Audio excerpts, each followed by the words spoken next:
Welcome to this virtual event from the Nomadic Network. I'm Sam. I'm with Nomadic Matt. So I'm our lead researcher over there. So I work on all the content kind of stuff, updating everything and making sure that everything is up to date. So if you ever see something that's not, feel free to email me and I will update it. But the Nomadic Network was founded by Nomadic Matt. So he started it back in 2019. We had the goal of having events all over the world in person. And then obviously everyone knows what happened in 2020, and it kind of put a whole bust in that. So we shifted to doing virtual events, which was actually pretty great because now we're still doing them. And it's been awesome to just connect with people all over the world and bring you experts like we have today. So far we've done like 250 virtual events, and we also do in-person events now as well, chapters all over the world. Now we're really getting into things and launching chapters all over the place. So I'm based in Buffalo and I'm starting a chapter here. If anyone on the call is also in Buffalo, I'm starting one with Krista, who I think she's on the call somewhere. And we're going to be super excited to have you. And yeah, check out the Nomadic Network to see if there's any virtual or in person actually events near you. And then now we also have our Nomadic Network tours and our book club. So I think that covers everything. We're doing so many things. So check out what we're doing at the nomadicnetwork.com, which is our new website, and it looks beautiful, and we're still working on making everything better. So these are just some of our lovely meetups all over the place. You can connect with us all on the social medias everywhere. So check out us there. And then real quick, because I want to get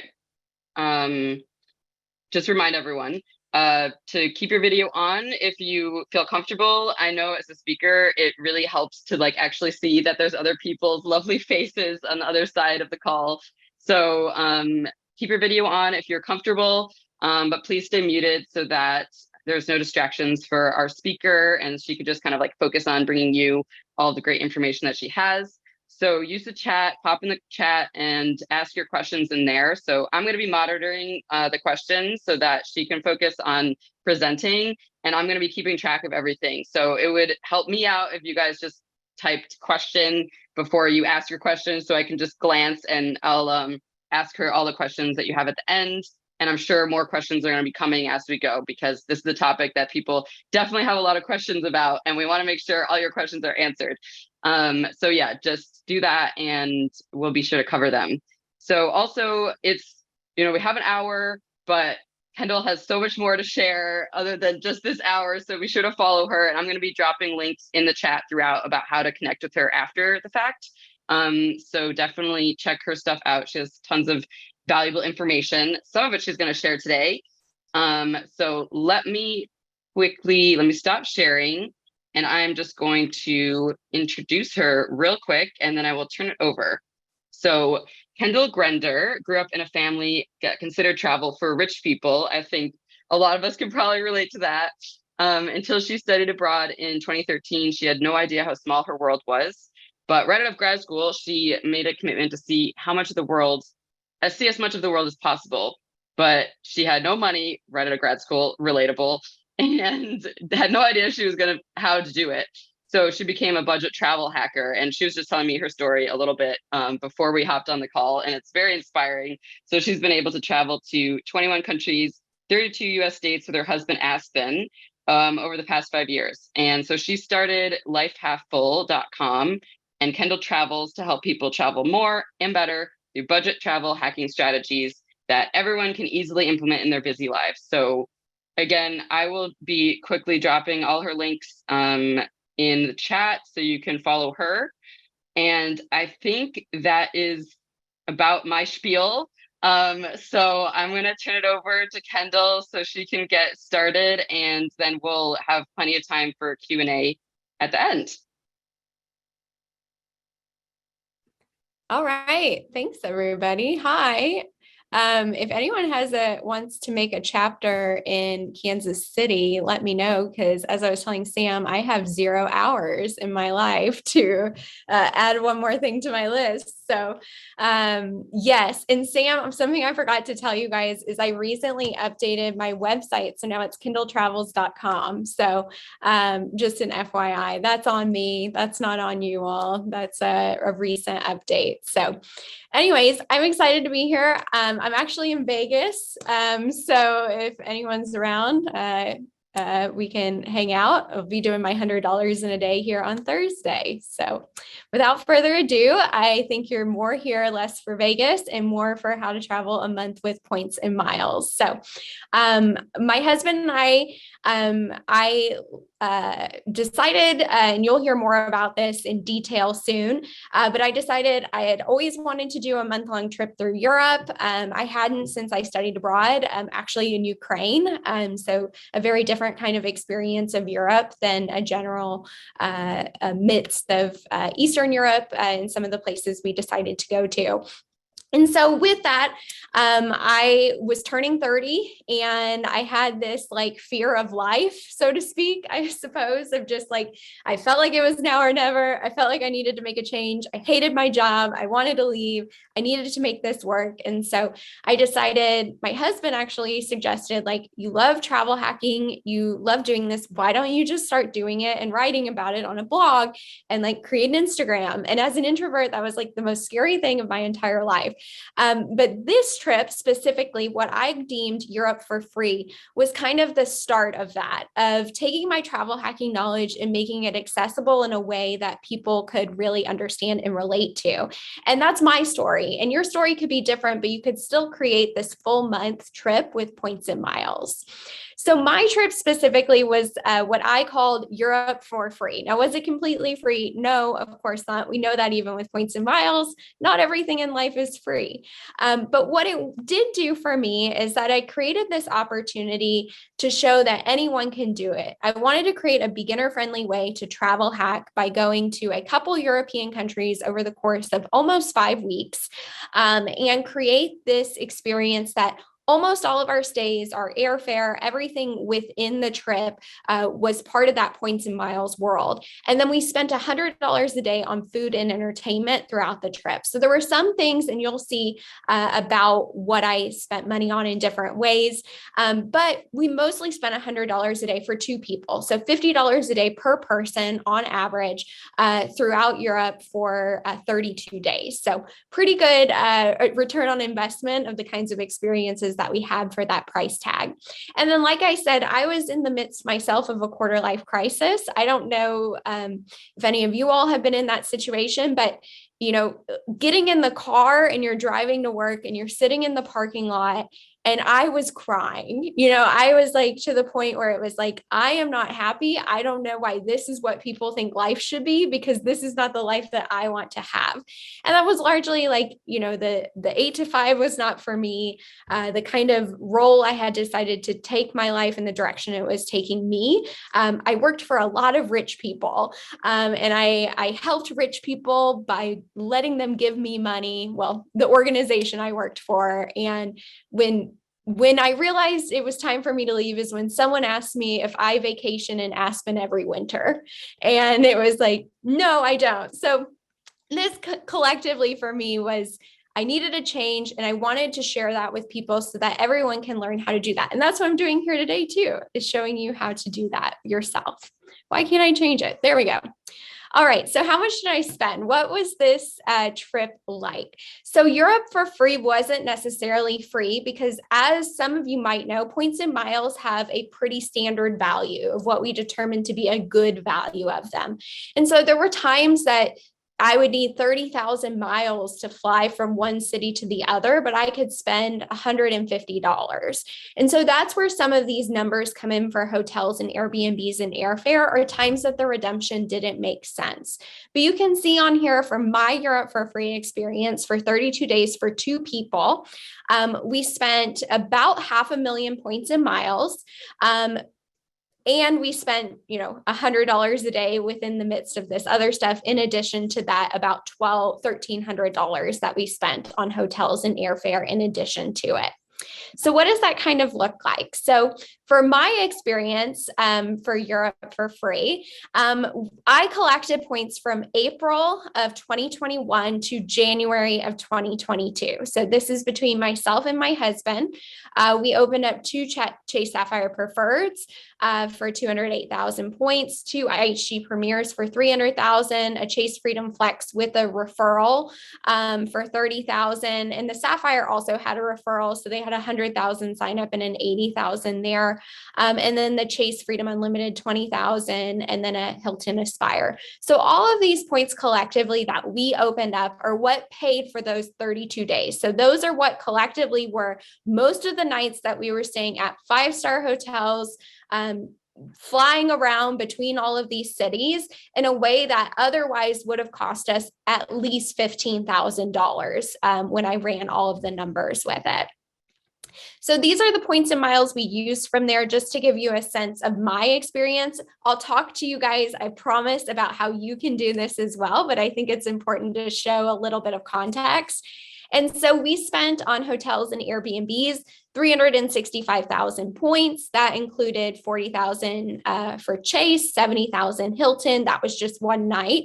132,000 IHG, which was the best redemption that we had, and then 123,000 Hyatt points from a Chase transfer. And then for airfare, we only spent 108,000 points. That was largely because Scott's Cheap Flights, which is now going, which is very hard for me to remember. But it's a great way actually to save on your points with Chase. So if you have a preferred, you get a 1.25 in the portal. But if Going gives you a $400 airfare, that means you only need 30,000 points. And that's what happened to us, is we got $300 airfare from Chicago to Rome that I booked with that 74,000 Chase points there, with upgrading to be able to get a change with those tickets. So a little bit of context there of how we spent our points. And this is just a little bit of my own timeline. This is not something that you can just decide that in 6 months you want to do this. With a player too, which you call the other person who you ask for their social security number every few months. My husband really doesn't care about this, but he likes getting something for free. I'll tell you that. But you can see in that timeline that it starts with an idea, right? So in March of 2021 for mine is when that initial research started. That was over a year before we left as two travel hackers in this, playing it together. And so that's where I started thinking, well, where could we go? What would our options look like? Well, how many points would it be required to go to this town and then this town and then this town? That's where you start realizing perhaps maybe London isn't right for you, because London is going to require 50,000 points, but you could go to Istanbul for 9,000 points for the night. So that research is really going to help you in that process. Then you'll start applying for cards. And that's based on this research phase of what kind of cards, what kind of context works for you, and the kind of information that you find out in that process that I'll show you. So then I spent between April and January, we were signing up for those cards you saw earlier. Our credit scores never changed. That's always a question I get. Our credit scores remained at 800, signing up for these cards throughout the process there. But then we were signing up for cards between myself and my player two, which was my husband, between April of 21 and January of 22. January 22 is when we met that last sign up bonus. And then we were able to utilize those points when we left in April of 2022. So between March, it took us over an entire year to get all of these sign-up bonuses that we needed in order to create this. So a few other notes, and then we'll go through the 4 steps for you to do this. Couple of things. I chose destinations with cheaper points requirements for my hotel nights, and I recommend that you do the same. So finding the right destinations in your research phase is going to help you not have to extend this timeline to be 2 years before you can go. And that means perhaps going to Eastern Europe, or going to Central America or South America or parts of Asia, instead of going to Western Europe or Japan or Australia. Those are going to help you with the points requirements that you need, because just like the more expensive cash rates of those countries, the points rates are also higher. Secondly, I prioritized my airfare first and hotel second. So my airfare also helped kind of guide this of like the dates, right? So the airfare decided our dates, and then the hotels kind of filled in the gaps there throughout the process. When I met a sign-up bonus, I immediately purchased everything I could purchase with that sign-up bonus. That was part of my calendar strategic plan. So don't wait. If you're both getting an IHG Premier with 140,000 sign-up bonus, if you get your 140,000 sign-up bonus, you book what you can with that. And then you let your player two get it, and then you book theirs. You don't wait to have all of those points at once. You need to book what you can as it becomes available, because the points could shift. The requirements could shift. You could not have enough points for those nights anymore, or any sort of scenario can happen. And then after booking hotels, I checked every 2 weeks to see if the points needed decreased. And so those would be like, oh, so if the points need a decrease, would be like an IHG hotel where it could be 40,000 points tonight and then 35 the next night. So I was always trying to save points throughout the process so that we could utilize as many as we could. Like I said, our credit scores remain the same. So Dave Ramsey is probably not right on that. And finally, everything doesn't have to be free. So as you saw, I spent some money on some parts of the trip. Now you could do it completely free if you wanted to. But for me, I value my points as someone who travels very frequently, and having the ability to spread those out amongst other trips when I got back was more important to me than getting a bad redemption so that I could say Europe for free was actually free. Could I have done it for free? Yes. But I didn't want to spend 30,000 miles on something I didn't need to spend 30,000 miles on. All right, so what are the steps in order for you to create something like this? Well, there's four. There's 4 steps in this process that I did that you can easily implement to create your own trip. So the first one is picking your destinations and travel dates. And this is going to be a cycle that I'll show you in a bit. The second one is to research your airfare and your hotel options. So once you kind of narrow down a little bit of where you want to go, that's when you start the research phase. So that's what I was doing in March of 2021 to start opening cards in April of 2021.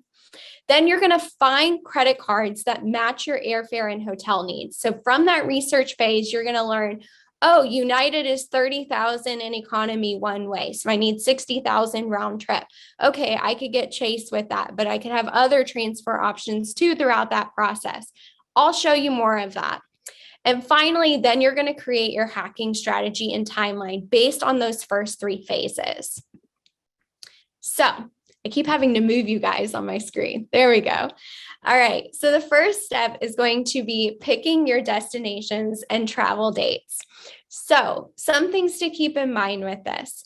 If you can travel during shoulder season, and I know not everybody can, but you're going to have better weather, cheaper prices, and more award availability, which is key there. So that would be like if you decided to go to Europe, we went in April into May. That would be the perfect shoulder season to go to Europe. The prices are lower, both in terms of doing tours and things that you would pay cash for, but it's also going to give you more award availability on hotels. Think about it this way. So you have 10 Legos, and 8 of them are red and 2 of them are white. Those white Legos are the only 2 that are award seats on a plane. So once those white Legos get sold, you're only left with cash flights left, or you have to pay more points and miles. So this would be setting you up for in a way that you could easily make sure that your points and miles that you're doing all this research on will be able to get you where you want to go come time to leave. If you decide that you want to go in high season or you have to go in high season, you're going to have to work even further ahead where that you are ready to book a year out, 11 months out when that availability opens, which means that this would be a 2-year process instead of 1-year process. Does that make sense? I hope so. Let me know if it doesn't. All right. So this is going to be your general timeline to start your research. The more general you are, the better. So what do I mean by that?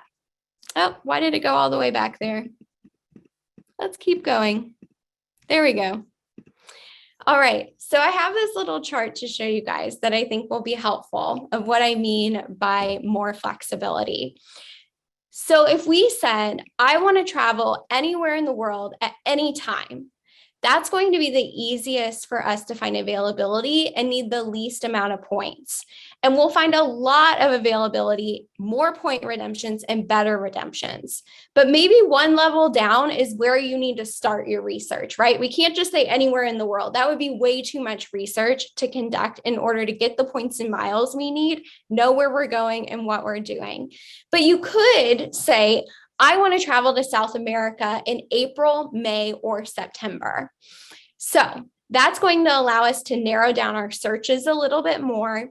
It's going to allow us to still have a lot of options for availability, for what the points and miles hotel situation might be, what our route could possibly be, what kind of options we'd have to get there. It would give us a lot more flexibility, but still give us a framework. But instead, if we said, I want to do my own South America for free experience, but we said, I want to travel to Argentina August 15th through 31st from my home airport, that's going to be very hard for us to find availability and the points required. And so by using this kind of method, as you're looking at that first step of the process, be open-minded. I did not anticipate that we were going to start our trip in Rome. I didn't really care to go to Italy, to be frank. And we went because I got a really good Scotch Cheap Flights, aka going redemption to Rome. And so that kind of made the framework of our entire trip. But my framework in this was I want to travel to Eastern Europe in April or May. And that allowed me to get this deal to Rome. That allowed me to see that Turkey was a really easy. Am I muted? I'm good now. Sorry. I'm sorry. I was trying to, because there's been some background noise and I was trying to mute everyone and I looked and it said that the speakers wouldn't be affected and Zoom lied to me. I'm so sorry. I'm so sorry. Okay. Continue. So what I'm saying is if you have a little bit of a lot of flexibility, but a little bit of framework, that's going to allow you to utilize your points and miles to the best of your abilities to get the most bang for your buck pretty much, which is what allowed us to go for an entire month in Eastern Europe for collecting points for 1 year. All right, so the second phase, now that we have a little bit of a framework about where we want to go, it's time to research our airfare and hotel options. So there are a couple of tools that I'll show you in a minute that will help you get a general idea of how many points you need. And what I did, to be like really honest, is I just had a notebook and I was like, okay, this city, here are all of my hotel options. Here are about how many points and miles I think it would require. Okay, now I might go to this city. Okay, here are all my hotel options. Here's all the points and miles they might require. Okay, what about airfare? What are my options? What cities can I fly out of? How many points and miles are they? And then I kind of took that information as a framework to kind of then go back and forth. Some airlines and hotels will utilize dynamic currencies, meaning that the price will change depending on the demand. So that actually happened to me. I had plans for IHG for 2 hotels. We were going to stay at the Intercontinental in Budapest, and we were going to stay at the Intercontinental in Istanbul. And I had the points coming in, they were ready to go. And then all of a sudden, both of them shot up in the amount of points needed. And that meant I could only book one and not both. And that's okay. The thing to keep in mind with that is that it's more important at this point to know what your options are, not so much like exactly how many points you need, because you can be flexible. At this point, you can still be flexible in terms of like, you still have about like 9 months you're taking out cards. And if you see these kinds of changes, you can just choose a different card throughout the process in order to fix these changes as they come up. All right, so here are the resources I was talking about that can help you through this stage, because you're probably like, WTF, I don't know anything about points. I don't know anything about what a good redemption is. Like, how the heck do you get to this step in the process without your skills? I know. Couple of things you can do. Number one is you can use this tool called Award Hacker on the left. So Award Hacker doesn't give you actual availability. It gives you about how many points would be a good redemption. And that's going to help you at least have a framework of how many points you might need in order to book it through this process. The second tool is probably my favorite. It's one of my favorite tools actually to do with my coaching clients. And that's called Award Mapper. And this gives you all of the points and miles hotels within a specific area. So here on that one, we're looking at Rome, and it's kind of cut off a little bit for the size of the frame, but to the right, what you can see are all of the points and miles hotels. And then on the left, what's cut off is you can actually select. So if you only have, let's say, Marriott points, you could just select Marriott and it would give you all of the points and miles hotels that are Marriott in the area. And it'll give you not an exact amount of points required, but it will give you an estimate. And that'll be helpful as you're doing your little notebook writing of like Rome, this Marriott is X amount of points. This Hyatt is X amount of points. This IHG property is X amount of points. It's going to be a great tool and really the best tool on the market to figure out your hotels. Finally, new to the game, I didn't have this luxury at the time. I was like on Singapore Air looking for Turkish airline availability, like all these things that you don't have to do anymore. And that would be point.me. So point.me is basically the Google flights of points and miles searching. So you can go in here and say, so for example, for me, I flew from Budapest to Cappadocia area in Turkey with Singapore Air miles, but I flew a Turkish Airlines flight.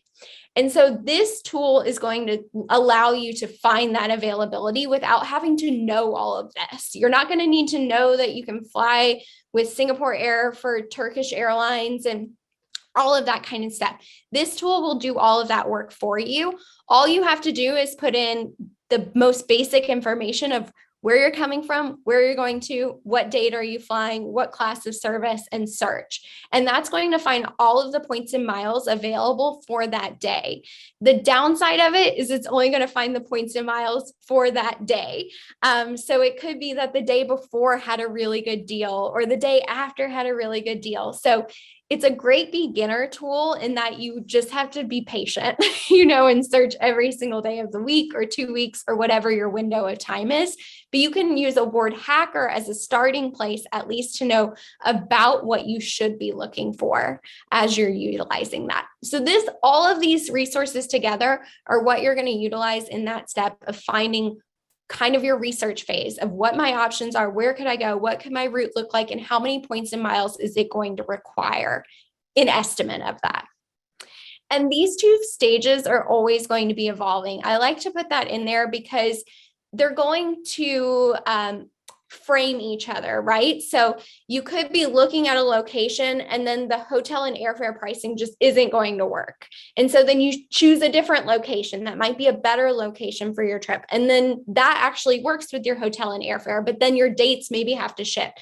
So know that this is very cyclical in these first two steps before you get to the third step in the process, before you're finally like, I got it. I got my route. I know what we're doing. I think it's going to work.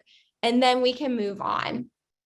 So finally, you're at the stage after you kind of got your framework, you know that it's going to work, you know the points and miles that you need. Now you need to find your travel cards with the right sign-up bonuses to match your airfare and hotel needs. This is going to be kind of like a spreadsheet. of all of your options. And I did have a little thing here, but oh, there we go. I must have done that somehow when I was setting it up. All right. So what does this look like? So basically you're making a spreadsheet of all of those airfare and hotel options based on that information that you were writing down from Point.me and Award Mapper and all of these tools that you were using. So this is just like a very brief example that I made like 20 minutes ago, because I was like, I feel like I need to show them what I'm talking about. So you could have like airfare A option, 35,000 miles. They transfer from all credit card transfer partners, and there's lots of award availability. But then we have airfare B, which is 40,000. You can transfer from United or Chase. And there's lots of availability on that United one. And then you could do the same for your hotels of the destination. So you would just list out all of your options at this point, because we still have to be open-minded that things could change. This will also inform those times where you're like, well, in Prague, and this happened to me, I'm not spending 20,000 Hyatt points or 17,000 IHG points. I'll just pay $80 a night. That's a much better redemption for me. So at this point, you're using that research in order to decide what cards go with that research. So for example, for Prague, this one, we would say, okay, I could get a World of Hyatt card for 30,000 plus maybe another 30,000 if I could spend $15,000. That's not going to happen. So I'd really only get 30,000. Well, that would only get me one night, but I could also use Chase points and I could get 90,000 sign up bonus. And that 90,000 would get me 3 nights. So you're kind of building out your strategy as you go here in terms of matching these availabilities of what you found and the amount of points you need to the cards that you could use as part of your strategies. Also keep in mind the offers can change. So that happened to me, right? So you're making this whole big chart of your entire trip and you're like, yes, this card, this card, this card, this card. And then all of a sudden the sign up bonus changes. So you have to change your strategy pretty frequently throughout the process to build out a points and miles strategy like this that's so robust throughout the process. And then finally, this is going to help you do it faster if you have a player too. That doesn't even have to be a partner. That can be a parent, a sibling, a best friend, someone that you can work with to increase your sign-up bonuses and also refer each other to your cards. So that's going to allow you to do this a little bit faster throughout the process. All right.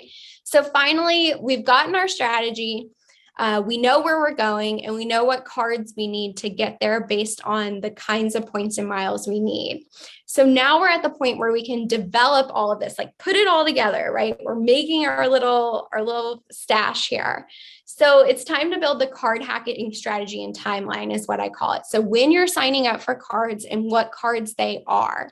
So in this point in the process, you need to ask yourself, can I manage all these credit cards? Well, I hope by the time you get here, you probably can. How often can I meet a sign-up bonus? How can I meet these minimum spends? So what I mean by that is meeting a sign-up bonus for you. You know your finances better than anybody else, or you should know your finances. So if a minimum spend is $3,000 in 3 months, is that going to take you 2 months to meet it before you can have your player 2 get a card? And then it's going to take them 2 months to meet a 3,000 minimum spend? Or is it, well, I can meet a minimum spend every month and a half. And then between the two of us, we're still spreading our signups every 3 months, but then we're able to do this process a little bit faster. And then do I have a player 2 to sign up with me? That's going to make the process a lot faster. And then when can I reasonably, this is very important, reasonably have all the points I need to book my airfare? When can I reasonably think that I have all the points to book my hotels? This is going to inform, is my timeline something that is doable? Can I meet these minimum spends? How often can I meet them? Can I get my airfare before availability goes to the toilet? Can I book my hotels before there's no more hotels available? And that step of the process is very important because that might inform that you need to push your timeline back. I can't go in April. I think I'm going to have to go in September, or I can't go this April. It's going to have to be next April.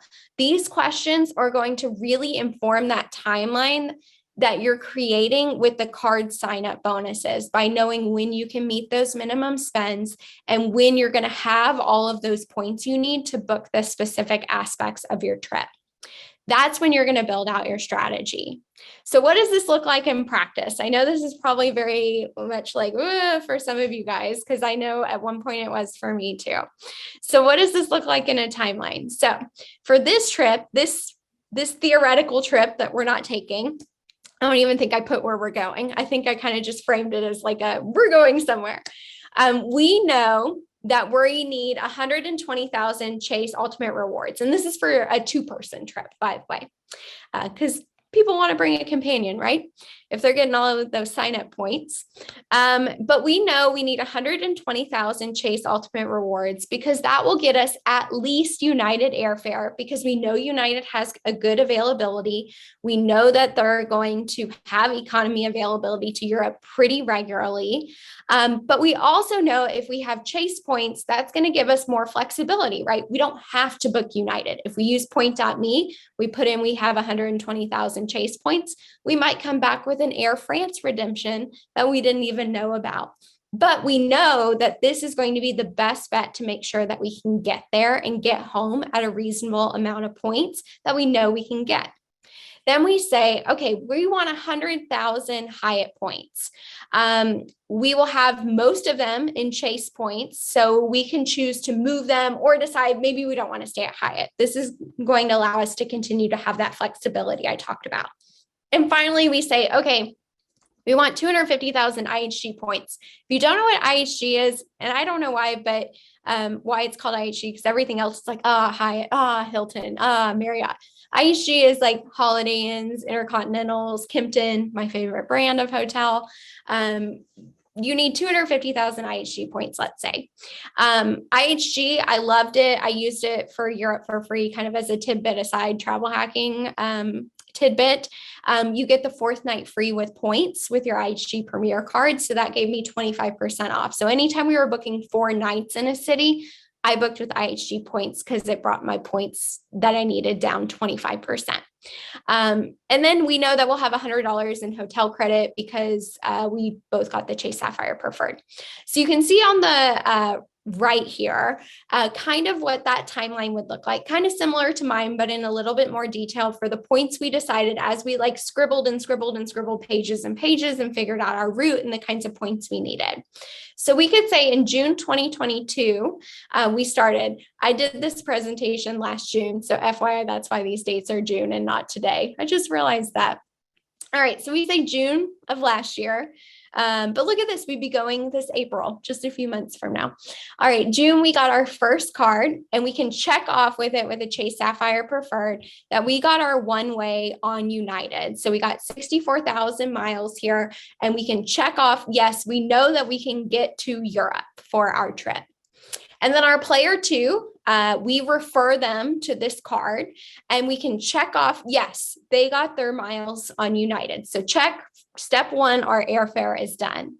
And then we're going to go through the process of getting the unlimited and the flex. So if you're brand new to card hacking, now you have a Chase trifecta, great opportunities to earn. And that's why I chose these cards too, is these are all beginner friendly cards that you can utilize long-term throughout the strategy that I built out here.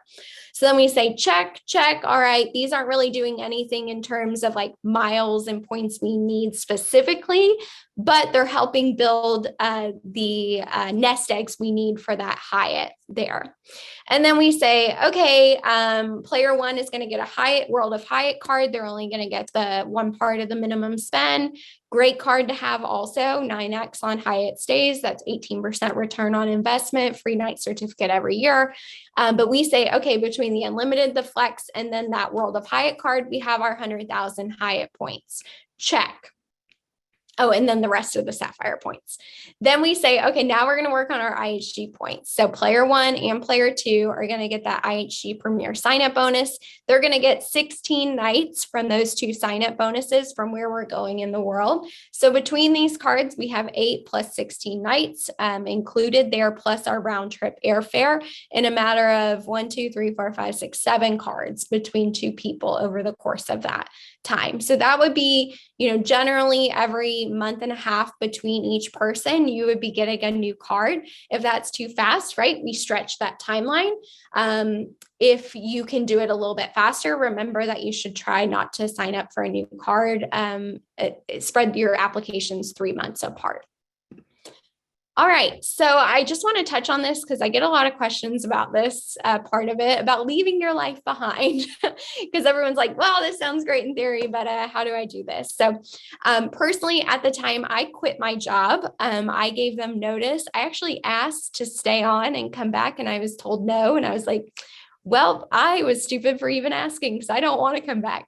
But I ended up quitting early enough and applying that I was able to negotiate with an employer to come and start after I got back from the trip. But my husband actually negotiated to work while we were on this extended trip. So he was able to work. He would get up and work about 6 a.m. to about 10 a.m. And then he would come back after we went out for the day and work again into the late afternoon, maybe even evening, depending on what we were doing. So we were both able to make it work in very different ways, which is why I throw that out there as something to do. But I think it's just about framing it, in terms of knowing that you're working on this strategy. I still didn't tell my employer as I was doing all of this until 4 months before we were leaving. So, I don't think, for me, it was like, well, I can't tell them a year in advance, and then they tell me no, and then I'm still doing it, and then they know I'm leaving. So it's definitely like something to consider what your options are, of how you would frame that in terms of your life moving forward with it. So just 2 more slides here. I do have a workbook on all this because I know it is a lot. Like, I am very aware that this is a lot of information. So I created this workbook to kind of help you, guide you through those stages of the process. So you can see, like, this step 1, pick your destinations and travel dates. Ideally, I want to go to X. Here's the best time of year to go there. These are the months that are shoulder season.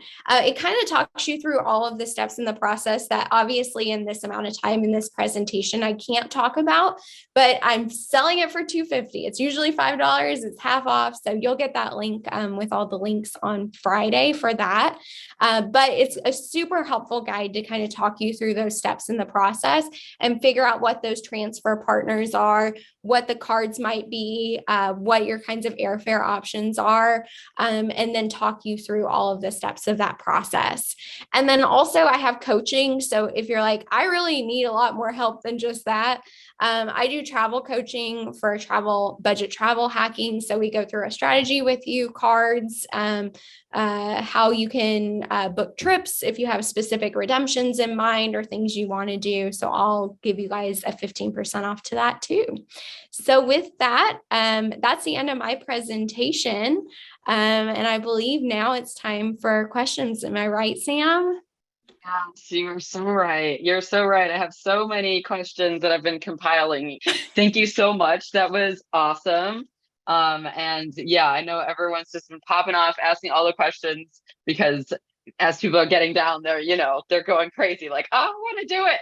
And I know it's a lot. And I am very aware with you guys that this is a lot in terms of it's a lot even to explain in 20 minutes. So the workbook is super helpful with that, but I'm also really glad to answer all of your questions to help make this a lot more easy to understand and to digest. Yes. And I just dropped your links again in the chat. So everyone be sure to follow, so you can, there's, like she said, there's just so much more that it couldn't possibly cover in this short presentation, but you got a lot in there, so credits to you.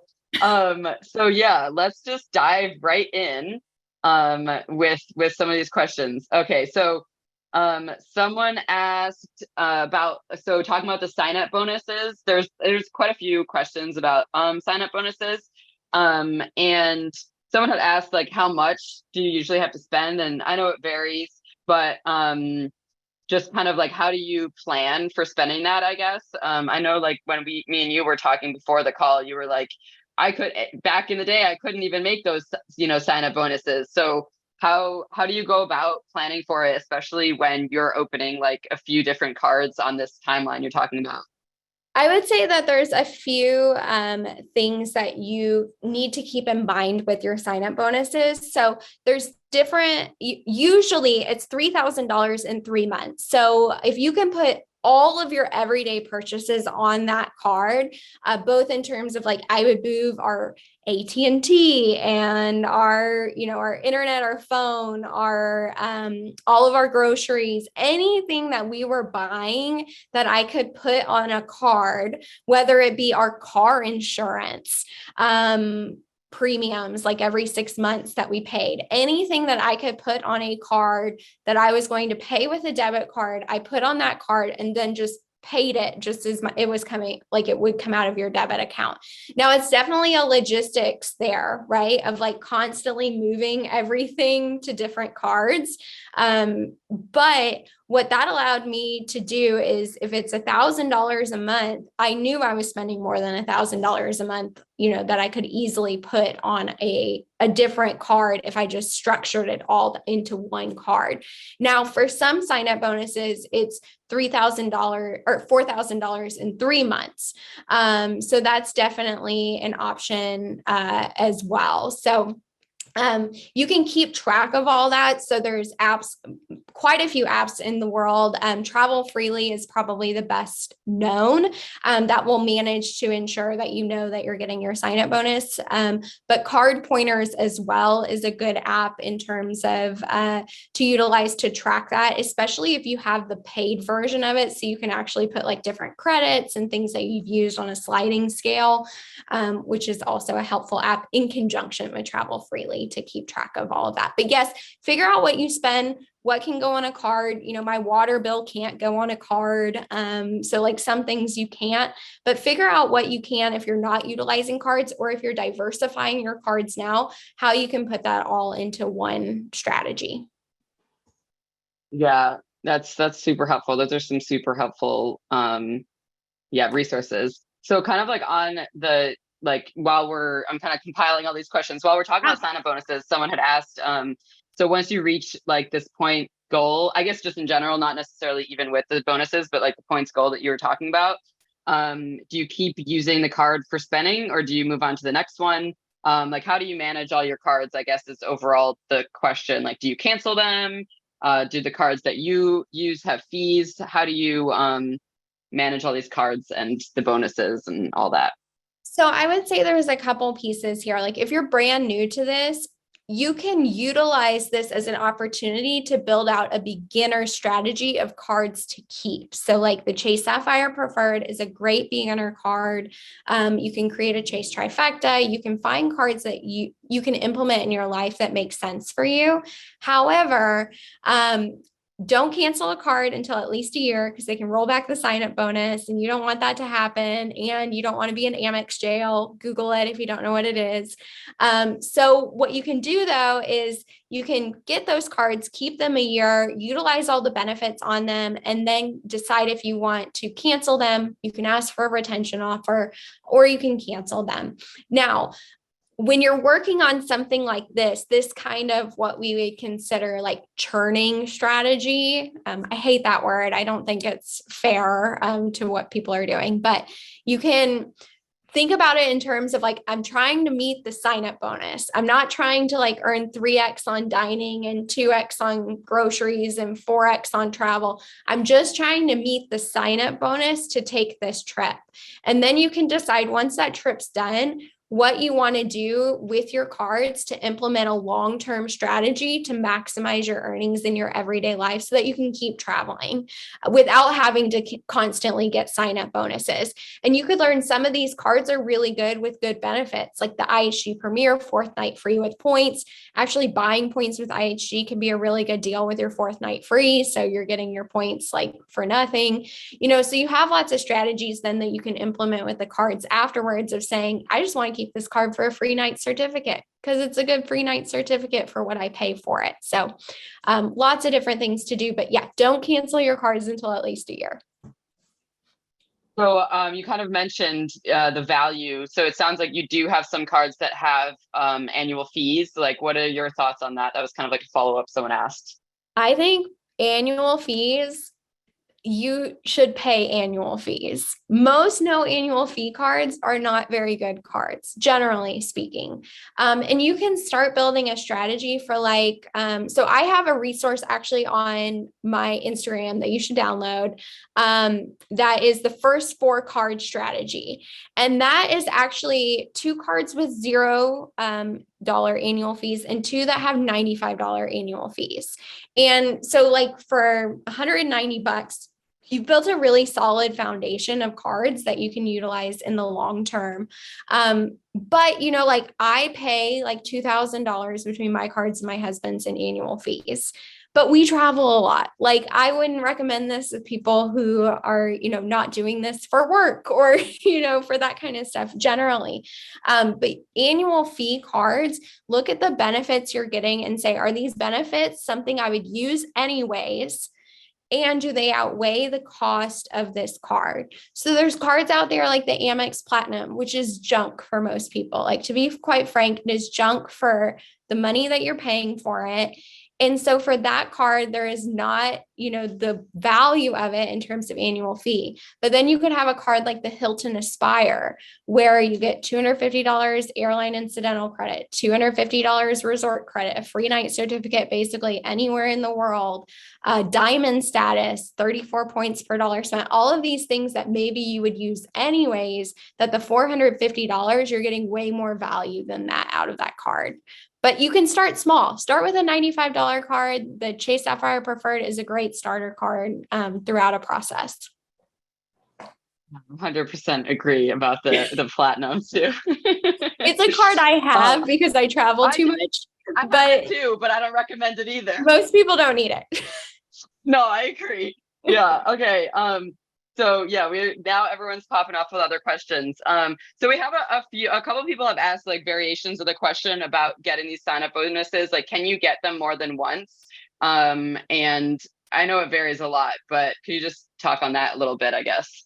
Yeah, so most banks have specific language about when you can get a sign-up bonus again. So for example, the favorite beginner card, Chase Sapphire Preferred, you can get that sign-up bonus 48 months after you got it initially. So you have to keep the card 4 years. You get 100,000 sign-up bonus. 4 years later, you're eligible to get a sign-up bonus again. So, in that respect, yes, you can get sign-up bonuses again. Travel Freely will help you manage your cards so that you can keep track of that, of like, has it been 4 years? Like 4 years seems like ages ago to remember when you got a card. So that'll help you keep track of those sorts of things. So some cards every 2 years, some every year, some every 4 years. Some cards though, like Amex, most of their cards have what's considered lifetime language, where you're not eligible for a bonus again, according to them, though apparently 7 years is their lifetime, where you can generally get that bonus again. So depending on the card structure, yes, you can get a bonus again, but it all is dependent on the issuer and their rules with it. But there's so many cards out there, like don't feel like you'll run out of bonuses. But my philosophy and the way I teach travel hacking is a little bit different, that I don't think that you need 25 cards to do it right.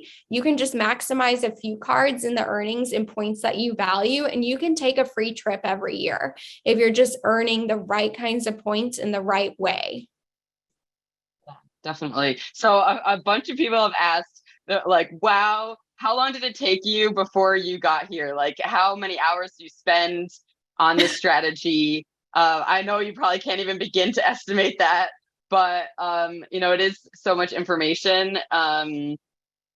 What is your thoughts on timeline? How much people like need to dedicate in terms of amount of time? Because obviously not everyone. I mean, I'm a total nerd about this stuff too, but I know a lot of people are just wanting to like get their free flights. So yeah, and I would say so I do in my coaching calls, that's mostly what I deal with, are people who are like, look, I don't want to be in the weeds. Like, I don't care about, redemption value. Like, I don't care about all of this BS. Like, I just want to fly to Costa Rica for free, or I just want to fly business class to Bangkok, or whatever it may be.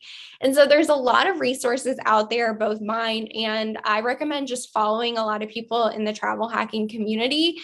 They are a wealth of knowledge for you to learn and grow your skills, as well as reading guides. So there's like some free resources, like Travel Freely has a bunch of free resources in their app that you can utilize in order to learn and grow your skills. But then there's like steps up from that. So that's things like webinars and master classes that people in the community host. And then there's levels up of doing coaching calls, so there's ways that you can do this faster instead of having to read like from 10, 15 different sources every day in order to grow those skills. But you can start small. Like you don't need to do huge redemptions like that immediately if you don't feel comfortable doing it, but I promise you, you can. But if you decide, like I just want to start small and I want to just get free flights, like maybe you start there and say, I'm just going to Google how to get to Europe points and miles. And then you'll get, great articles that have step-by-step process of like what kinds of points you could use, how you go about getting them. And then they kind of talk you through that whole process. So there's lots of ways to get started. But I am a nerd about this. Like I wake up, I got my forums open, like this is my job. Like I have to remind people that all the time. But there's ways that you can get involved in the community to grow your skills, but then there's ways that you can grow your skills faster. Like the GeoBreeze travel podcast, Julia is great to learn from points and miles people in their everyday life. Master classes, I host them. There's many other people in the community who do coaching as well. So escalating your skills, you can do it a lot faster if you utilize those resources. What was that podcast you mentioned? Go Breeze, right? The GeoBreeze travel podcast. GeoBreeze. So she's really great because she interviews points and miles people. I'm on an episode of there, so you can actually listen more detail about my trip on points and miles on there. But that's not why I shouted that out. I just think it's a good podcast. That's awesome. That would be a great podcast because she interviews different points and miles people who take all different kinds of trips. So some take family trips, some couples, some by themselves, some in business class, some in economy. So you can kind of learn lots of different resources from how people are doing it in different ways. Very cool. All right, just a couple more. There were some people that asked like pretty specific questions, so I would encourage, just in the interest of time and respecting everyone's time, if you have like super specific questions, like feel free to reach out directly. I'm sure Kendyl will be like more than happy to help. But some just a couple more general ones. So talking about like booking a flight points with flights. So how drastically does it change from day to day? Like is it gonna go down at some point, or if someone sees a good redemption, should they get it now, or how do they fluctuate generally? Yeah, so points are interesting because like some airlines, like what to expect. And this is all a learned skill. Like remember this is a learned skill. This is like learning to knit or riding a bike. Like the things that I have in my head are just a learned skill that anyone can do. So you have things like American Airlines, it's going to be 30,000 miles to Europe or less generally, if you get a standard redemption. But so those ones you're like, I can book whenever I know I'm going to have a redemption available. And that's why like in the Europe for free step, I would go with United or American or currencies or Air France, Air Canada, even from the East Coast, currencies that are pretty consistent and they're not going to change. But then you have things like Delta. And anyone who's new to this has been like, I have 30,000 Delta Sky Miles. Let me see what I can do with them. And then it's like, oh, I need 455,000 miles this day to fly. And those are ones where you just can't do it. You got to wait, for the right deal. Don't just, don't follow Delta miles. That's my advice generally. Like they're not going to get you very far in most instances. So yeah, I would say if you find a good deal and you find a redemption that you want to go, you can do it. The thing is, if you're using transfer partners, so like you have a Chase card and you transfer to Singapore Airlines, for example, those are now Singapore KrisFlyer miles. They are no longer Chase points. So if you're booking stuff in ways that you're like, oh, I might do this. No, if you're transferring out, there's no more Chase points. There's no more options to transfer anywhere else. Those now live in that pool indefinitely, or if they expire or whatever. So, keep that in mind in terms of what you do it. But on the plus side of points and miles is you have a lot more flexibility of saying, I don't want to do this anymore. I don't want to cancel. My husband actually, we were supposed to be in Spain a couple of weeks ago for 2 weeks, and he had 103.5 fever the morning we were supposed to leave. And having points and miles, I was able to just like cancel everything. It was like, it wasn't a big deal in that respect. So there's definitely benefits of using points and miles from time to time as well. Oh yeah, I totally changed a flight recently on points and miles, and it was great. And I'm like, this is why you need to be booking on points and miles, people, Yeah, because of that too. Yeah. yeah, for sure. Um, okay, well, it's at 9, so I want to like I know there's a few questions we didn't get to, but I just like definitely reach out to Kendall. I just wanted to pop on. I want to respect everyone else's time, and I just want to like have a few little closing things because we have our group tours going on, and I just want to tell you all about a few stuff that we have going on. But thank you so much to Kendall and everyone. Go follow everything she's doing because she's got obviously so much information to share. I know I've been travel hacking for quite a while and I learned new stuff today, which is amazing. So let me share my screen really quick with you guys and just tell you because we have a number of super cool events coming up. Okay, can everyone see?